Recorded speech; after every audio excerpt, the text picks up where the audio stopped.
Hello, I'm Christopher Lopez, and this is the StarCraft Observer. The show centered around the real-time strategy game StarCraft and its real stories from the community. We talk to artists, streamers, players, creators about their first encounter with the game and how it's changed their lives.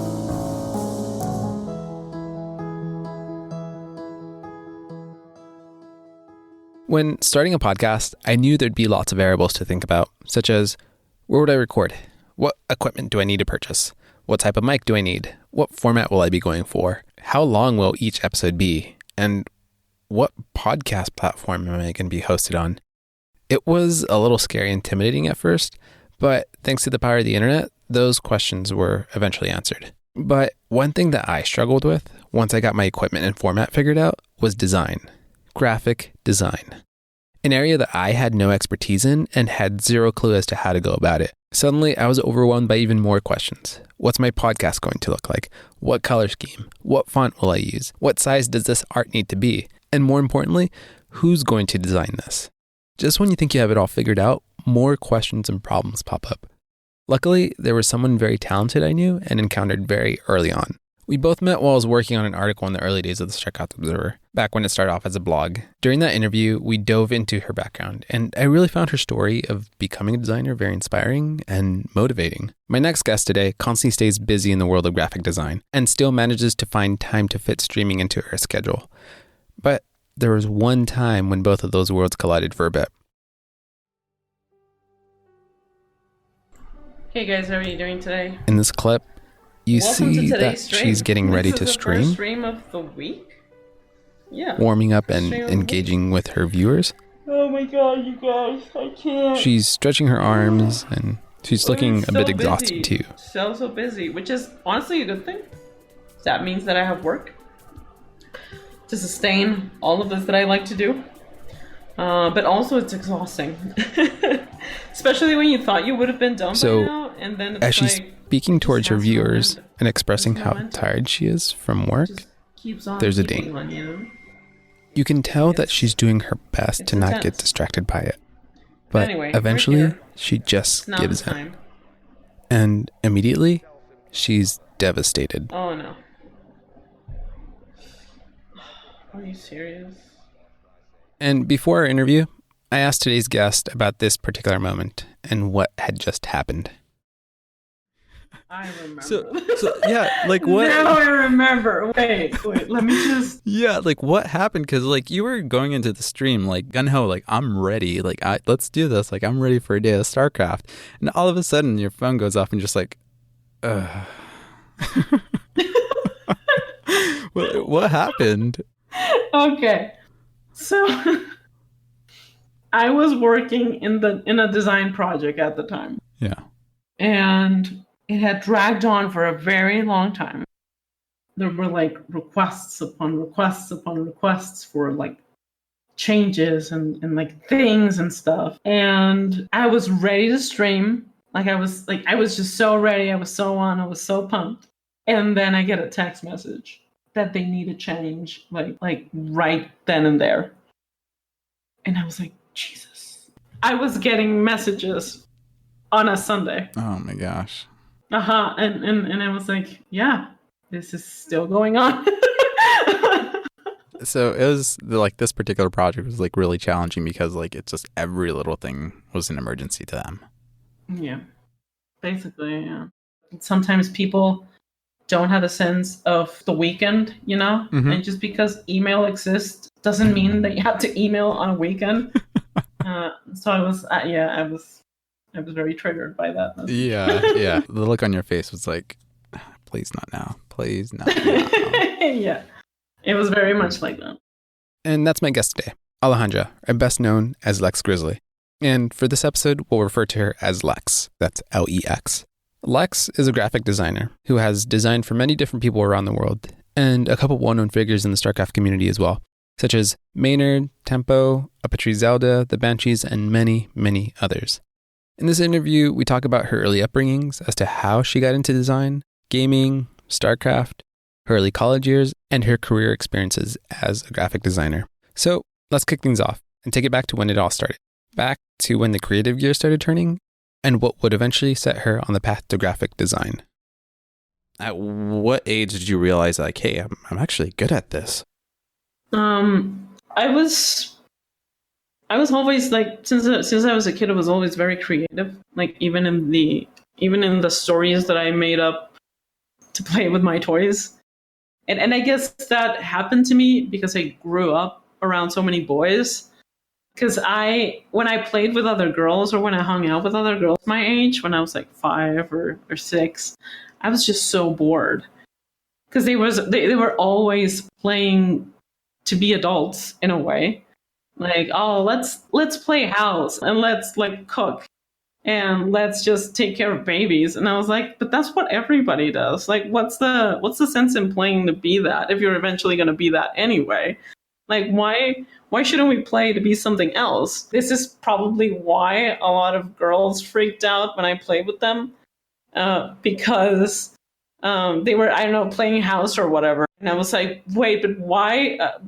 What if our parents are secret agents and we're like the kids staying at home and one day they disappear? And they were like, no, like we just want to make a mud pie. Like, what's wrong with that? And I was like, but that's boring because, you can learn like from your mom to make pies. Like that's not, and they're actual pies that you can eat. So what's the point of making mud pies? We can all be super spies, That's a lot more fun. So I was always like a crazily like creative and imaginative kid. I've always lived in my head. I never got bored. Lex grew up in the northern province of Mexico, a city along the southern border of California named Tijuana. Here, she had a bit of a tough upbringing. Not in the sense that life was difficult, but because she had to be one of the boys. I was the only girl amongst the cousins and stuff. So it was all about like playing soccer out of the street, playing dodgeball, fighting, pretending to be Power Rangers, the whole thing. So is that how you got introduced to playing video games? My oldest cousins were the first ones to get a Nintendo Entertainment System in their house. So that's where I actually got introduced to it. Do you remember the first Super Nintendo game that you played? Yeah. The first game that I played, like a game that I owned, it was a game of this character named Spawn.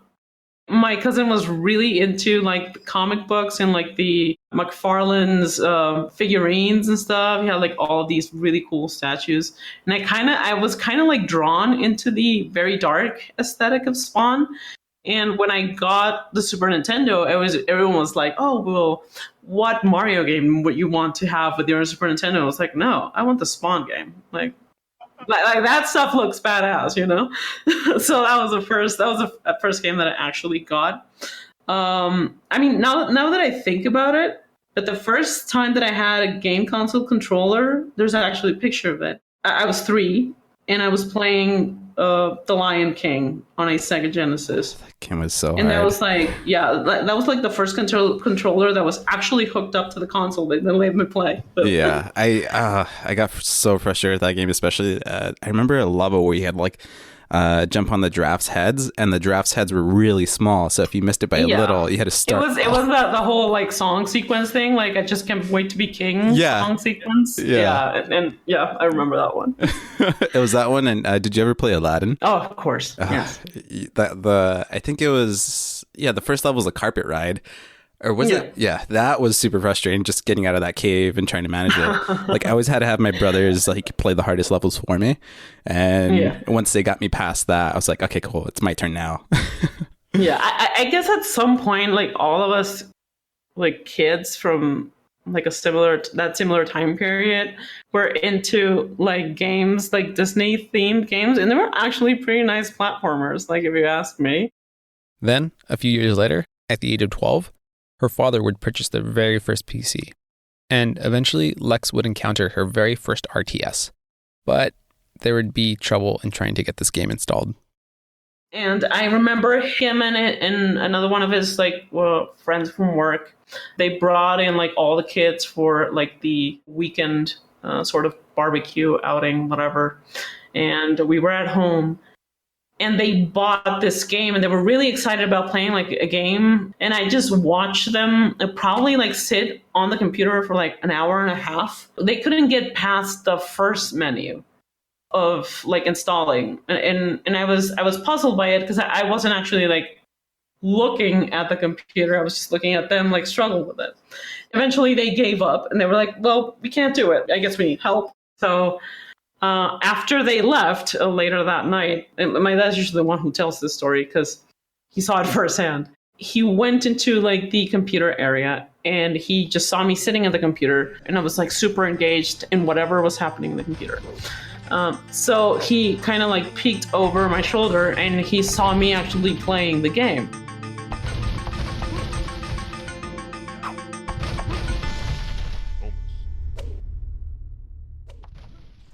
And that game, for some of you that didn't recognize the sounds, was Age of Empires Gold Edition. Shortly after playing, Lex had a hunger for bigger and better RTS games.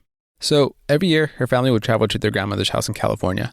Once there, at the age of 13, Lex would constantly stop by a local GameStop at every chance she had, and head directly to the PC section to see the latest releases. She would pick up various games like The Settlers, Disciples, Populous, and many others, but there's one that stood out to her the most.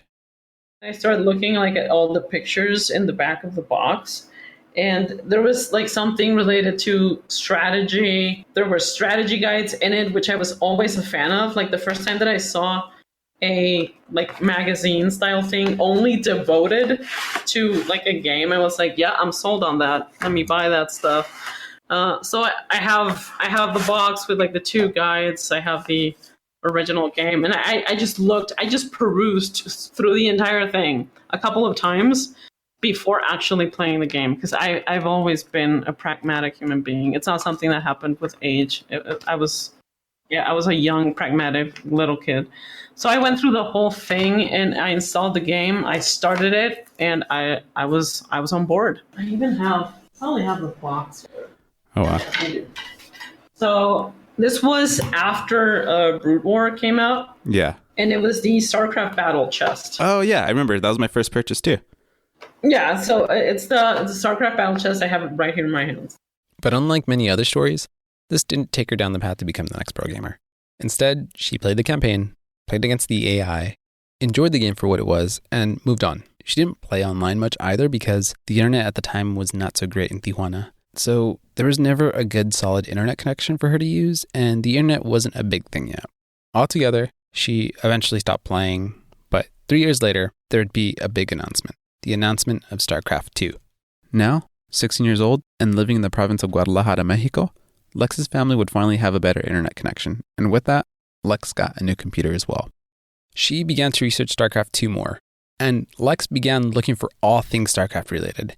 And around this time, YouTube was just becoming the newest thing, where people were sharing all types of videos, and naturally, she would stumble upon a variety of StarCraft esports related videos.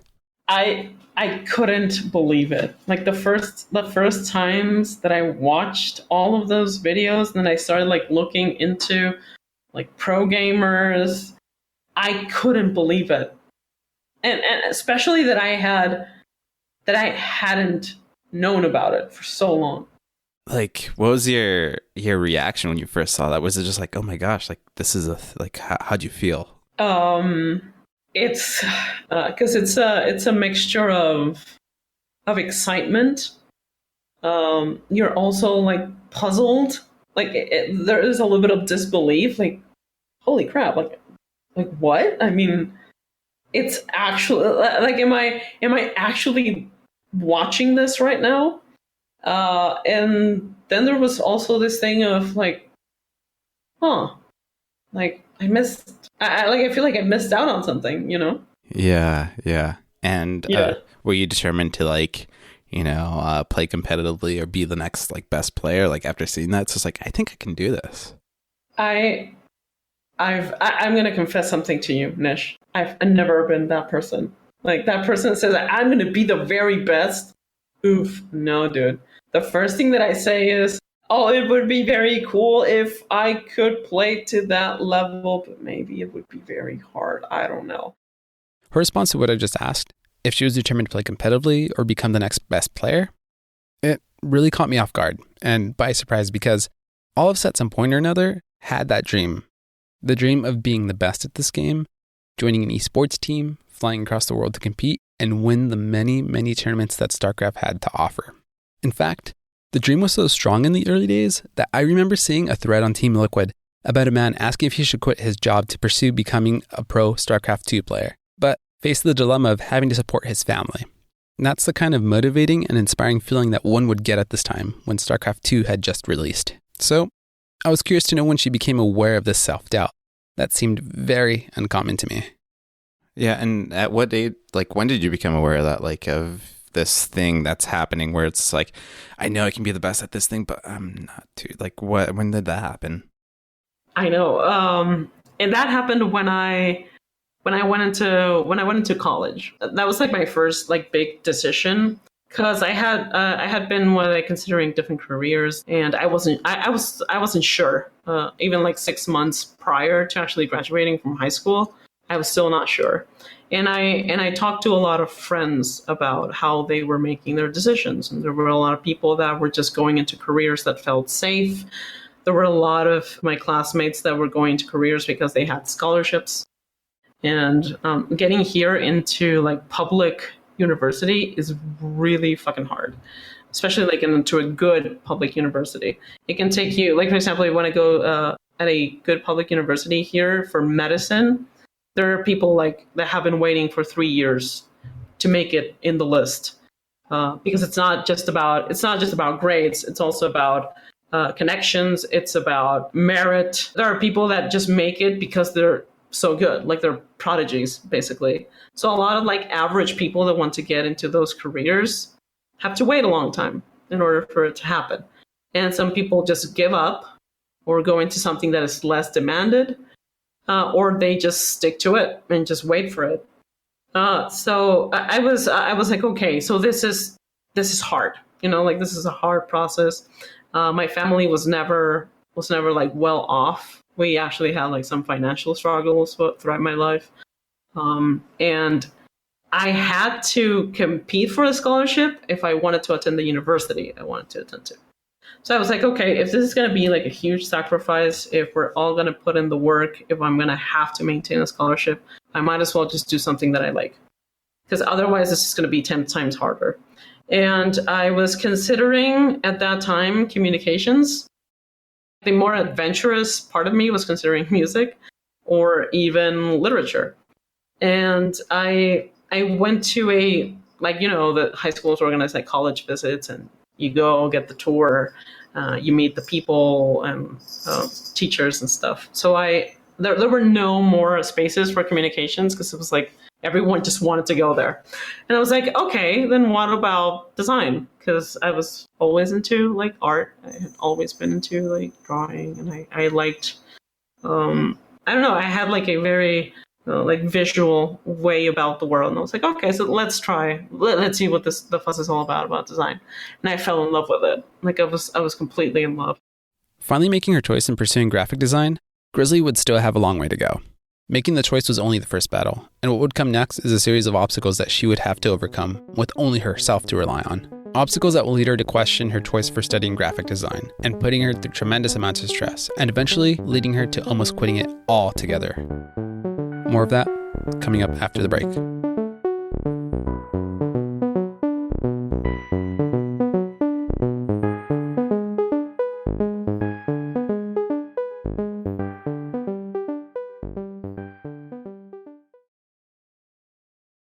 Hi everyone.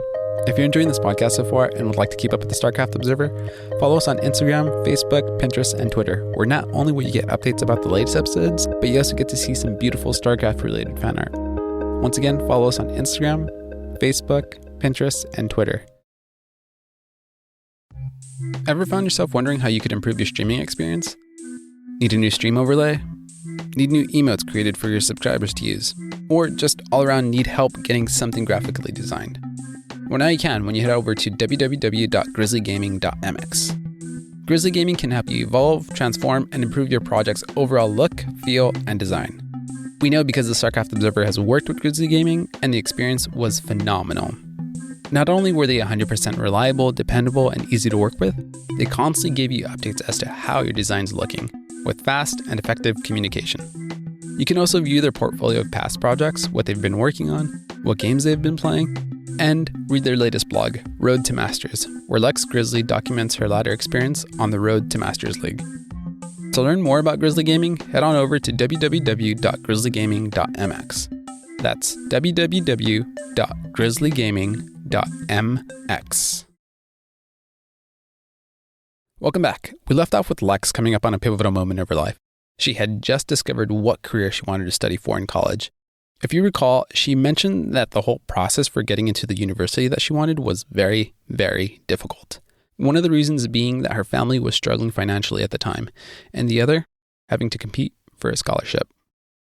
So my school was given every year a 100% scholarship, like full tuition scholarship. The school decided whether or not they would give the full scholarship to one recipient or have it split 50-50 between two recipients. 8 people made the first cut because of their involvement in academic activities and extracurriculars, their grades. So I ended up among the top 3, but I ended up in the 3rd place, which means that I wouldn't get the scholarship. And I was devastated because of it. Then after 3 days of saying, you know what, maybe I'll just go to public university. It's not bad, but it's not the major that I want. It's more like industrial design kind of stuff, which I was not interested in, but whatever.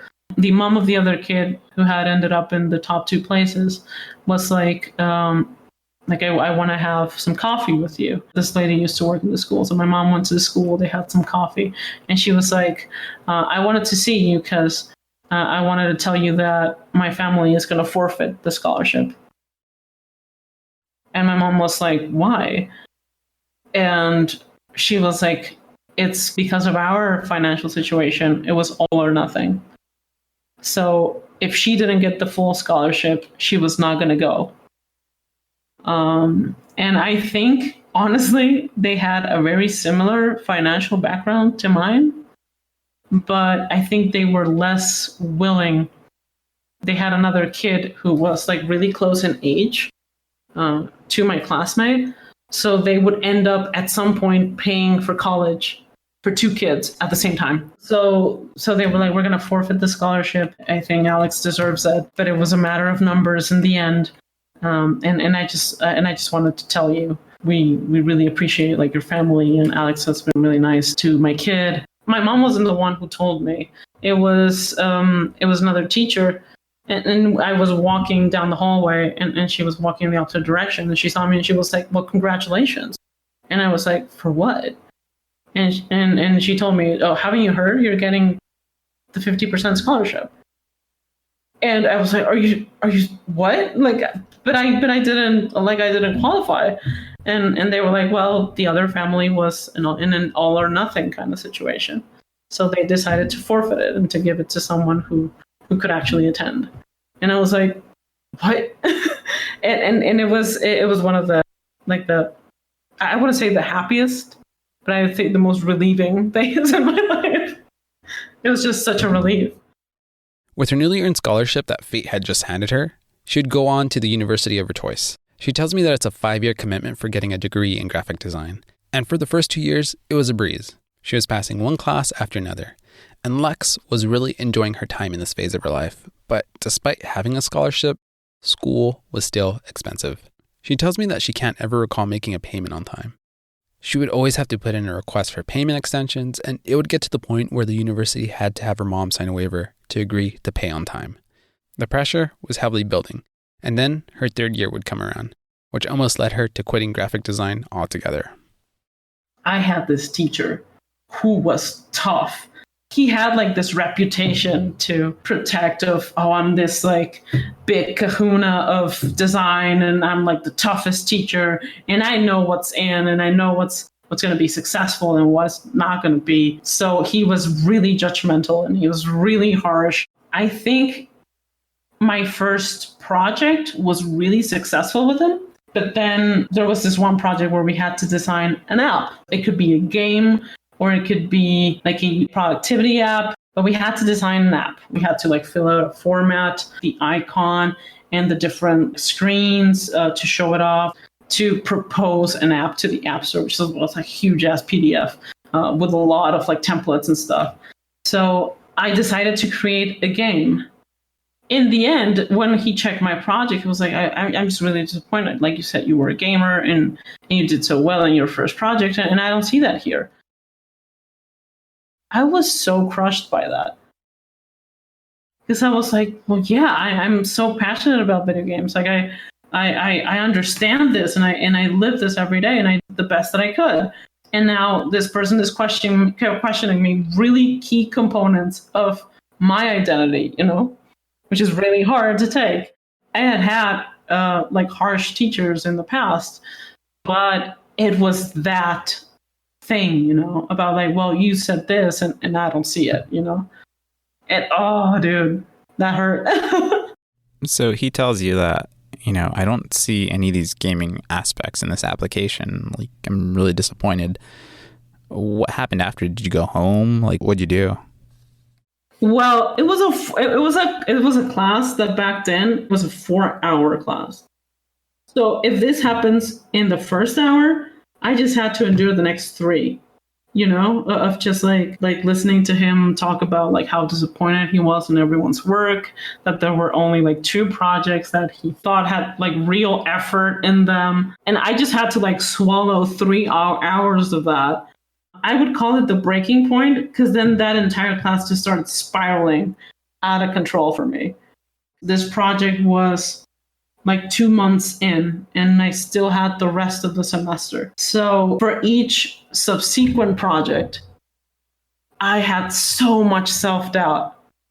I felt very fragile in that sense, and I hated that. Like, this is my thing, This is the thing that I spent hours reading about, and the thing that I spent hours doing.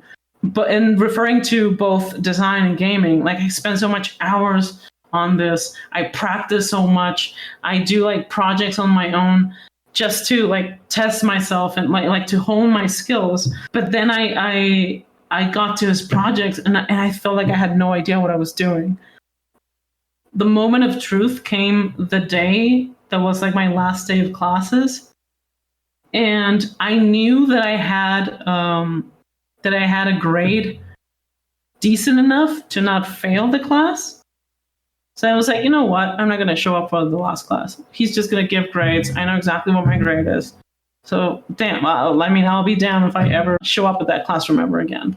So I was in my mom's car and we were driving out of town because it was for winter break at that time. So we were driving out of town, and then I get a call from one of my friends in the class. And he was like, dude, you have to come here. And I was like, why?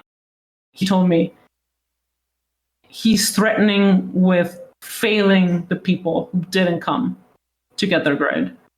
And I was like, are you kidding? So I had to ask my mom to drive back for 30 minutes just to get there. And I got there and he was like, oh, I thought you weren't going to come. And I was like, well, you threatened to fail us, so here I am. And did you tell him that? Yeah, I told him that. Like, well, you're threatening to fail me, so here I am. What's the issue? Like, I know what my grades are. And he just gave me the grade that I knew that I had. This was already a long time ago. But after 4 years of being a teacher, I was like, that's the shittiest kind of teacher that you could possibly encounter.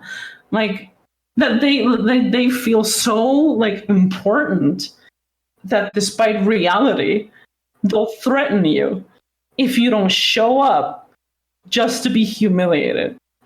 So yeah, I mean, it was a tough year. So when you passed that class, was it a relieving moment that you were just like, I don't have to deal with this? Oh my God. Oh, that was the best vacation ever because of how well I slept knowing that I passed that class. Even though she did get an okay grade, the thought of not being able to ace this class with ease haunted her, because it was said that this specific teacher was one of the best apparently. And if he had trouble getting through his course, you were not considered to be a great graphic designer. Lex tells me that she was so ashamed that she didn't tell anyone about her grade or how she did in the class for fear of being judged by the other students at the university. But it wasn't all doom and gloom for Lex. She found the will to keep going and would finish up her last years of college. It would all be thanks to this one project. You found that will deep down inside, and you kind of like turned this self-doubt into like fuel in a sense. Like you took all those like fears and you made it happen. Like you brought it to fruition. What was your moment of realization where you're just like, you know what, I am made for this. This is the right choice. Like what was that moment? It was on my 9th semester. This class was called Design Viability, which was basically how are you going to make design as a profession and as a product or as a service a viable thing. And I created this small game development studio. And I created the whole branding for it. I made these amazing t-shirts like for the team and stuff. And I created this sort of like hypothetical business. But I actually approached a teacher who had a business of his own, like a design agency. And he was really good at the business side of things. And I was like, if I really wanted to make this thing happen, what would it imply financially? So we went over like how to create projections and how to talk about budgeting and how to talk about salaries and how to talk about all these things. I didn't just have really nice branding. I also approached a friend who was an architect, and we made some renders of what the studio would look like because I had this really clear idea in my mind. And I also had like the whole business plan. So when I presented that, because you were supposed to have that. But obviously a lot of people just, oh, well, we're going to be like 30 people and we're going to do amazing work and here's our branding. It's amazing. But yeah, how are you going to pay those people, you know? How are they going to be there working for Coca-Cola? Like, you don't even know how much they're going to earn, you know? Like, what the hell? So I went through like the trouble of creating all of this. And I made an awesome presentation for it. And the teacher was like, damn, like, you know, I was expecting it to be, you know, flashy on the visual side and mediocre on the business side, but this is like really well rounded. And I was like, of course. I even asked my mom. My mom's a real estate agent. So I was like, listen, Mom, I need this space for my studio. How much is it, like the rent for a space like that? You know, how much is it? How much would I have to pay of rent per year? Or should I acquire a property? You know, should that be part of my initial investment? And I actually talked to her about it. So when we did the renders of the studio, it was a real place. We just like took pictures of it, and a friend of mine like helped me model on AutoCAD like the furniture, and because I wanted like the workspace to be distributed in a certain way, and so that, you know, like work environment, yada yada yada. So I did all of that and I presented it and I was so proud. Yeah, you're telling me a story, and it's like, you know, this project that saved a pivotal moment in your life. Like, you met all these other designers too in the process, you know, and they helped you bring this to fruition. And because of this successful thing, you stayed with it. Like you believed in yourself. This was that moment of like, yeah, I was made for this. Yeah, and in a way it saved me. Yeah. Wow. Through this careful planning of creating a design company, constantly executing the next steps, being able to see the results, bringing people together, asking for help, and seeing stuff get done by her own will reaffirmed her that she was indeed cut out for this line of work. Lex would go on to finish college with a degree in graphic design. Congrats, Lex. Soon after graduation, at 22, she began to freelance in order to build up a solid portfolio. Eventually, she would encounter an agency that would place her into her very first job, which she tells me was the most soul-annihilating job and the last at a law and accounting firm. It was normal office hours, 9 to 5, but it was a very competitive environment and where nobody was your friend. I know, it's a terrible place to work at. This new job would take her into corporate branding, where she would be designing logos and websites and would eventually hand off that work to a group of programmers. But the problem with this was that these designs were not for the law firm itself. Rather, they were for companies that didn't even exist. The thing is that for their tax planning, also known as let's find better ways of not paying that many taxes, they created companies that would provide service for their main company to get tax deductible expenses, but all the money went to the same place. So I did all the corporate design and branding for those companies. So it was just me, a couple of programmers that run all the websites of all the different services and products and whatever, and just a bunch of accountants and lawyers. Was this normal practice, to create these fake companies and funnel this money and then to? I have no idea.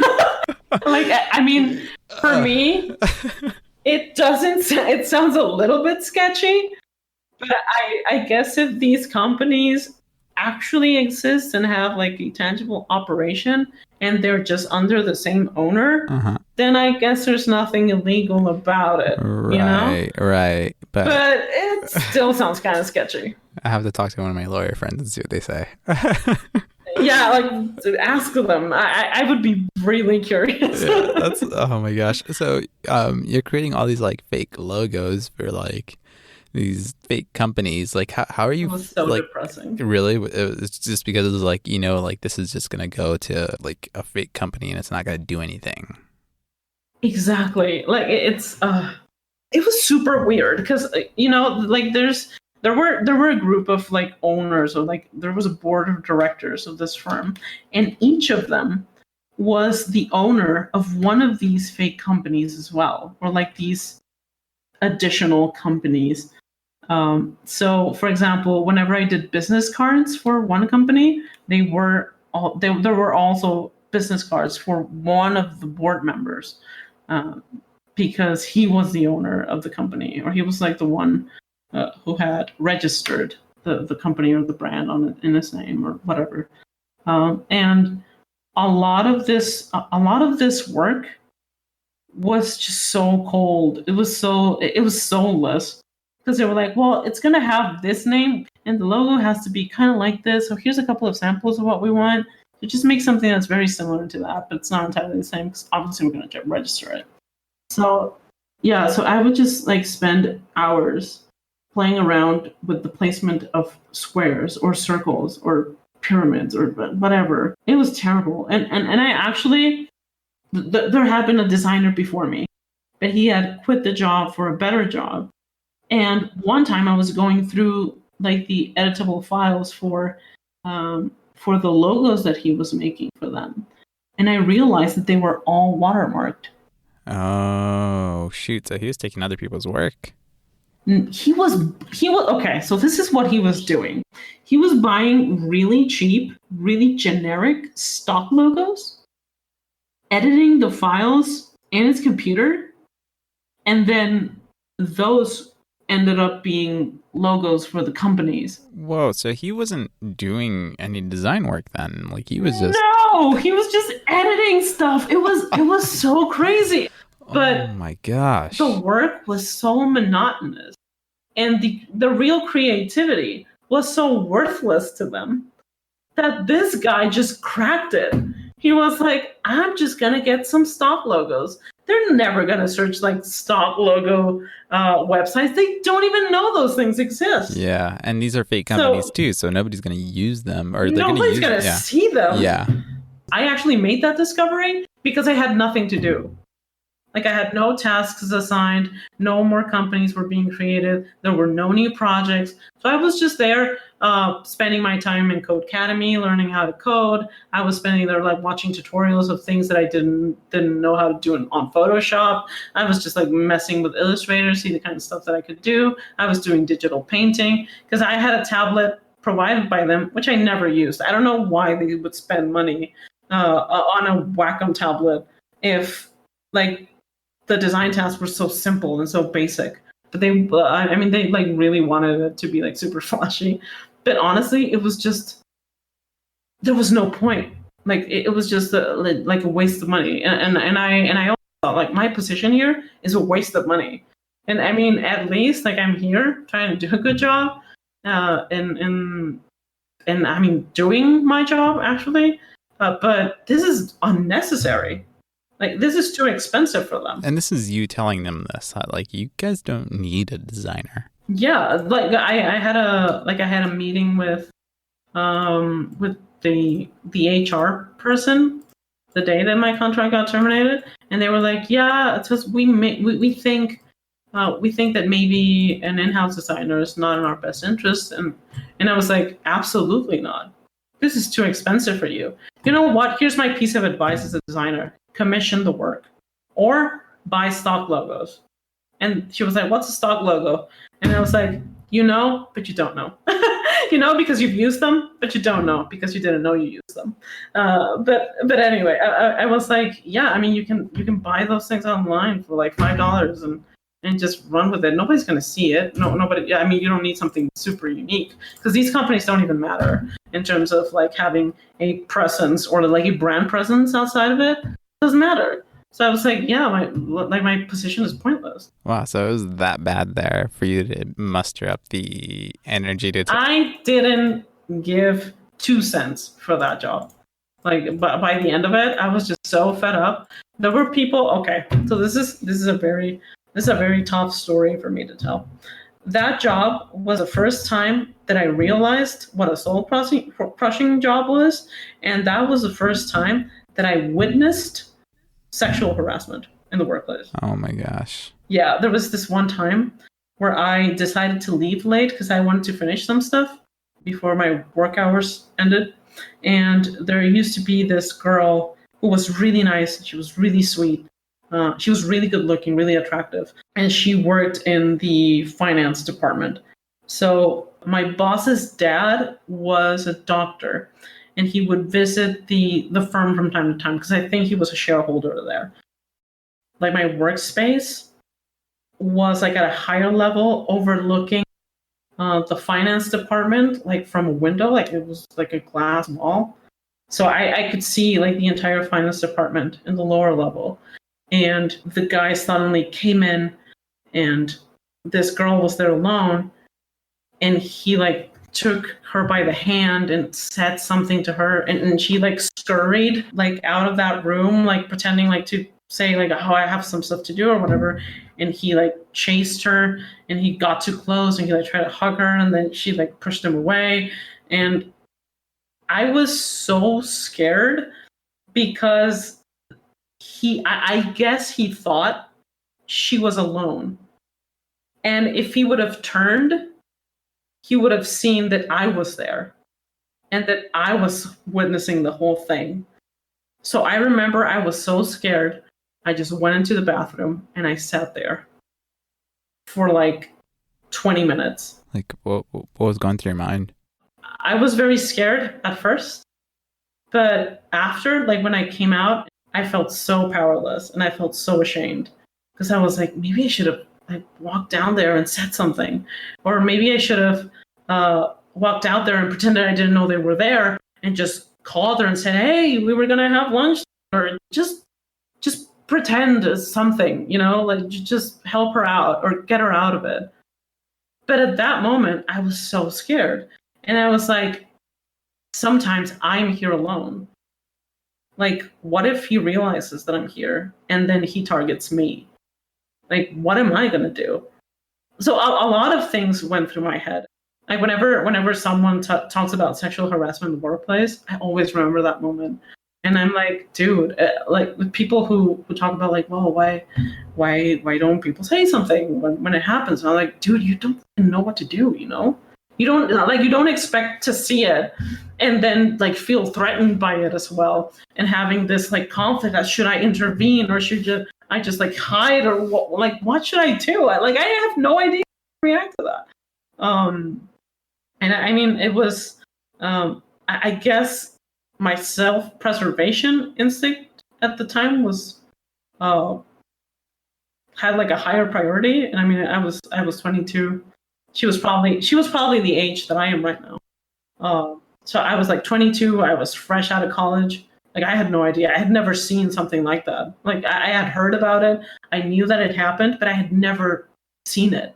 I had never witnessed it, and I had never been affected by it directly, because it does do something to you. Like when I saw what was going on, I kind of like couldn't process it. You know, I was like, I don't know what's going on, but this looks so inappropriate. And it's making me so uncomfortable. It's making me feel so unsafe right now. So it like kind of like your fight or flight comes in. Just to put things into perspective, this traumatic experience happened a month before she would leave. So during that 1 month's time, Lex always made sure to keep an eye on that coworker, especially when the boss's dad was in the office. When she left, Lex contacted that same coworker a week after via Skype to see how she was doing and to thank her for always being kind.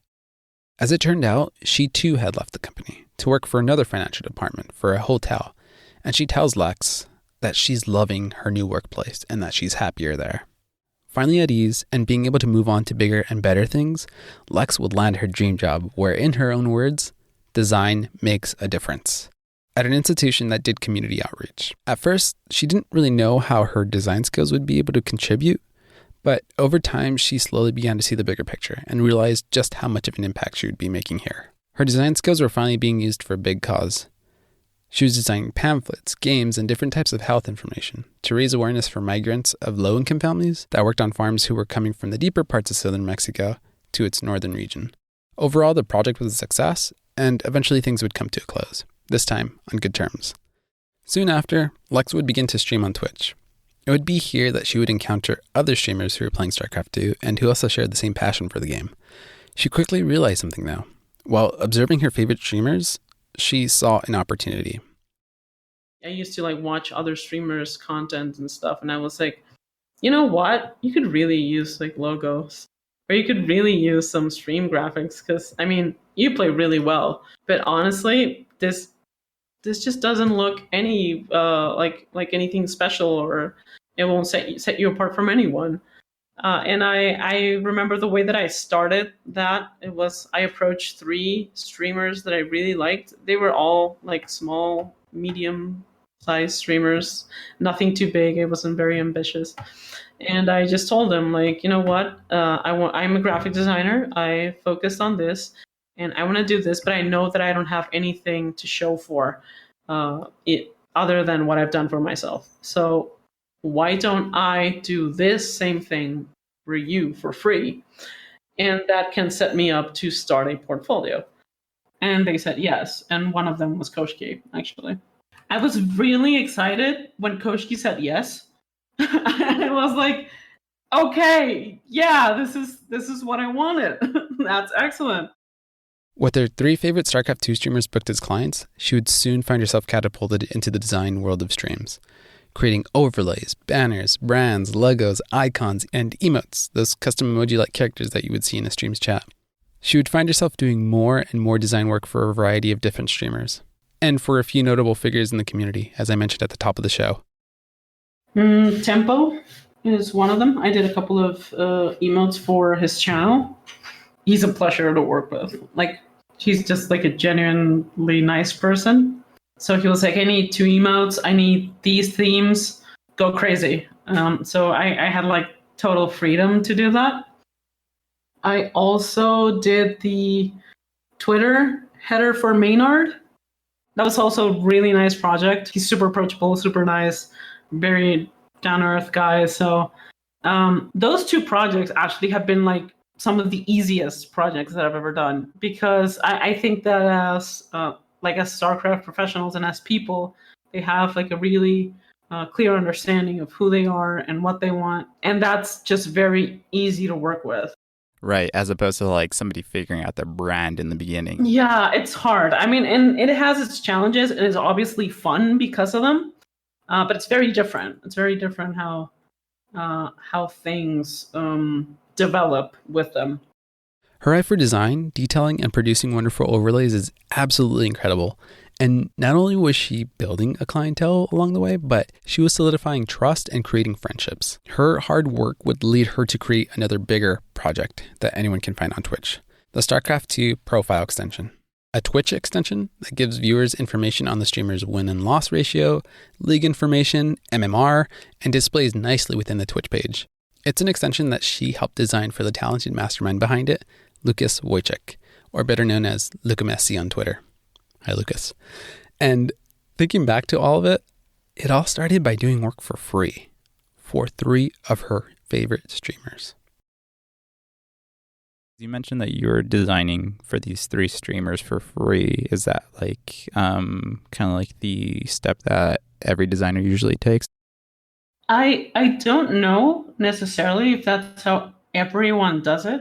That's how I decided to do it. The thing is that sometimes when clients approach you and they see that you don't have like a ton of experience, they'll try to get work for free. As of saying like, oh, well, if you do this for me, I'll promote your work. So you'll get like advertising in exchange, right? But for me, it was like, okay, I'm a graphic designer and I have this background in branding and like doing commercial work, but I've never done graphic design for streaming before. And I do know that whenever you want to approach an industry, it's important for them to feel that you know what they're about, that you know what their market is, what their audience likes, what their game is even. So I started with my graphics, but I was like, well, it's different when you work for yourself because you know what's inside your head. So it's very easy to translate that. But in this case, I wanted to like prove to people that I wasn't just a good graphic designer, but that I understood the needs, at least at that moment, of StarCraft players, which was what I focused on during my like first year of work. I wanted people to know that I understood StarCraft and that I was a player. Like every time that another iteration of StarCraft 2 came out, I would be very mindful of just taking screenshots in game of the consoles and just learning them by heart. Like I know those things by heart. I know exactly their proportions. I know the sizes. I know that there's a high level of artistry there because there's things that are not symmetric. There's things that are not exactly the same size. There's, for example, when you look at the hotkey spaces, the little rectangles there, they're not all the same. They're not all the same width. It kind of looks like they are because this is a cohesive kind of piece within the game's interface, but they're not exactly the same because they're done more as illustrations as opposed to these very, I don't know, like as opposed to in a technical way, let's say. And for example, there was this one time that I was designing for a team and I had to make the console overlays for all the different races. So they had like a different race icon and they had some like things that would distinguish them one from the other. And there was this one time, do you remember that above the mini map window, there's a couple of windows there for like workers, like the worker hotkey and idle worker hotkey and the army hotkey as well. So for the Protoss one, I added a third window and I sent all of them and someone noticed that. Like, why is there a third window on this one? And I was like, oh, it's because Protoss, when they research warp gate, they'll have an extra window once the warp gates are active, which is something that both Terran and Zerg don't have. And it was a master's level Protoss player. And he was like, I had never noticed that.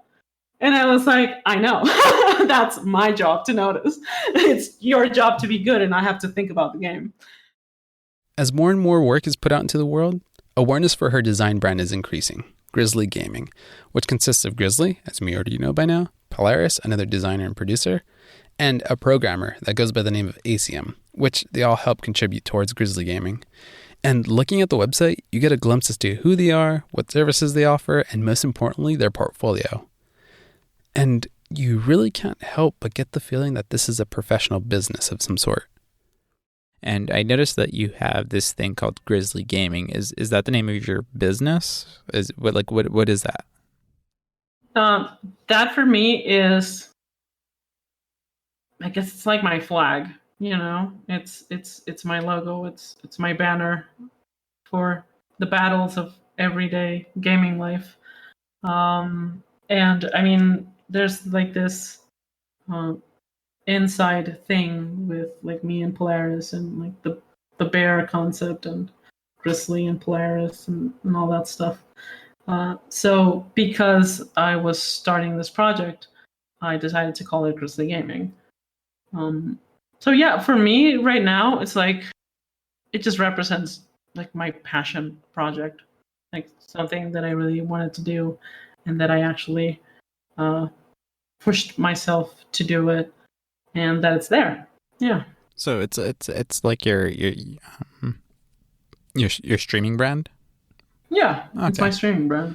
Okay, that's awesome. Yeah, because I was just like, Grizzly Gaming, I'm not sure if this is her business. Like, I don't know. And I mean, right now, are you running a business? Because I'm not sure. Like, how are you going about design work? Is it just like you're finding these clients, or like word of mouth? Like, yeah, like are you running a business? I like to think so. I think I am, in the sense that I do have an income from it. It does involve planning. I've many a times thought about retiring it for good, as like any business owner would probably have when they're starting a business. And I treat it as a business. Like for me, missing streaming days is like, I don't want to do it, And then there's, I mean, I put a lot of dedication and hard work into design commissions, and they know they come from Grizzly. And yeah, it's just, I mean, I guess I would call it a small business, but yeah, I do treat it as a business. And outside of running a business and streaming, she landed herself a steady job teaching English, which she devotes most of her time to. And if you haven't noticed by now, Lex's English is very good. In fact, her English is so good that one person has a tough time believing she is from Mexico. There's this, I have a student this year, and he was like, well, the teacher is also from the U.S. And I'm like, no, I'm not from the U.S. He was like, there's no way. Like, are you Mexican? And I was like, yeah. He was like, wait, but you must have lived in the U.S. at some point. And I was like, I've never spent time in the U.S. for more than a month. And he was like, that is impossible. And to this day, he doesn't believe me. Yeah. But yeah, it's true. It just came out of like an obsession with sound, of like two circumstances coming together. Very random stuff. That kid's just like, she's a spy, dude. Like, there's no way. Yeah. She probably works CIA, man. Like, influencing our government. She's just like, this is just a cover-up, Oh my gosh. Thank you, Lex, for doing this interview and sharing your story. Thank you for allowing me a chance to speak with you and for being a big inspiration to the StarCraft Observer. You can get more information about Lex via her website, grizzlygaming.mx. More information in the podcast show notes below. Outro music by the talented Televangel. Head on over to their Bandcamp or YouTube. You can also find Televangel on Spotify. More details about Televangel in the podcast show notes. Until next time, friends, thank you very much.